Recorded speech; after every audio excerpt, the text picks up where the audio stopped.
Welcome to another edition of Football Forget About It. I'm your host, Tony DeLuza.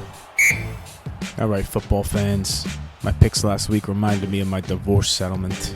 A complete disgrace. So let's forget about it and move on to week 5 and make some money. After last week, I decided to hunker down and spend a couple days at my office to do some in-depth research. In order to turn things around this week, I'm going to do something I normally never do. I'm going to tell you to go ahead and bet on my New York Giants. Generally, I don't bet on the Giants, lest I put the Maloik on them. But you know what?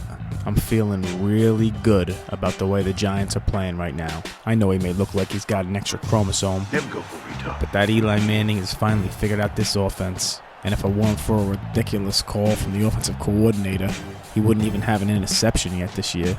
As I told you last week, the San Francisco 49ers are terrible. And that was the one game we made some money on. They got 28 points total over the last 3 games. Tony could do more scoring at a monastery. I'm taking the chance of putting the Maloik on my G-men, so go ahead and lay 7 and make yourself some money. Tony's next pick is the Atlanta Falcons, laying 7.5 to the Washington Redskins. Who cares? The Falcons are 4-0, and they're flying higher than Willie Nelson and Snoop Dogg in a private jet. You want to make some money?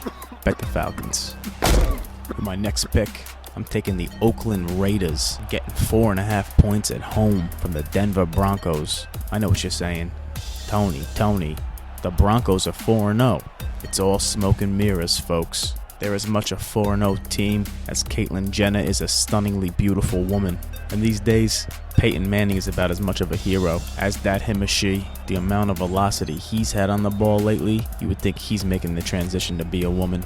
I hate to knock my main man Peyton. I love him, we all do. And he's still a hell of a quarterback, but he's clearly a shadow of what he once was. The Oakland Raiders are an up-and-coming young team. David Carr is a pretty good quarterback. I got a feeling they're going to come out guns blazing and possibly win this one outright. Tony's next pick, I'm going back to the Green Bay Packers. My boy Aaron Rodgers came through again last week and made us some money. Let's put our trust in him again and lay 9 points. Like A-Raj lays the pipe to that Olivia Munn. The Rams are coming off a big win. I don't think there's any way they keep up with A-Raj and the pack. Green Bay is 4-0 and winning by an average of over 10 points a game, and I don't think they'll have any difficulty doing the same this week. And with my last pick, I'm going to go ahead and do it again. Let's go ahead and bet on the New England Patriots, laying 8.5 points to the Dallas Cowgirls. That cheating rat bastard Tom Brady is like Leonardo DiCaprio. He's on top of the world.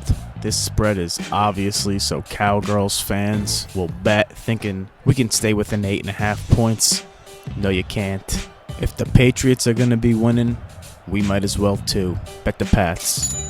If you like making money, make sure to follow me on the Twitter at Tony DeLuza. And don't forget to listen to my Paisans podcast, Checked Out. There's some pretty funny bastards. You can subscribe on the iTunes or go to www.checked-out.com. Thanks for listening to Football Forget About It.